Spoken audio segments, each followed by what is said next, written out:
মালিককে টাইম দেওয়ার সময় আমার হাতে নাই। একদিন তো আফসোস কর ভাই, কি করলাম, ইয়া লাইতানি কদ্দামতু লিহায়াতি, ইয়া লাইতানি কদ্দামতু, হায় জীবনের জন্য যদি কিছু পাঠাইতাম। এই দেখ আমার দিকে তাকা, আমি তো এখন আফসোস করি, আরে যৌবনের 32টা বছর শেষ করলাম, আরে কি করলাম। প্রতিদিন যদি একবার করে সুবহানাল্লাহ পড়তাম তো আমল নামায় কতগুলো সুবহানাল্লাহ জমা হইতো। আরে 2 রাকাত করে নফল নামাজ যদি পড়তাম তো আমল নামায় কতগুলো নফল নামাজ জমা হইতো। কি করলাম, কই কই ঘুরে ঘুরে টাইম শেষ করলাম। এখন তো আফসোস লাগে যখন আয়নায় দেখি দাড়ি ভাইকা সাদা হয়ে গেছে।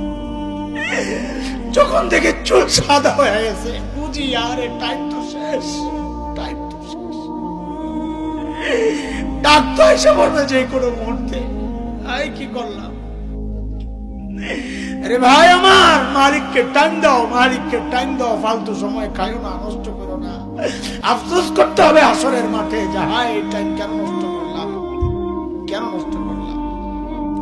আখিরাতের পুঁজি বানাও, আখিরাতের পুঁজি বানাও। পুঁজি তো বানাইছি কিন্তু ওই ঘাটতির মধ্যে, ওই আমল নামায় শুধু গুনার গুনাহ, গুনাহ। পুঁজি এমন পুঁজি বানাইছি যে পুঁজি আমার জাহান্নামে নিয়ে যাবে।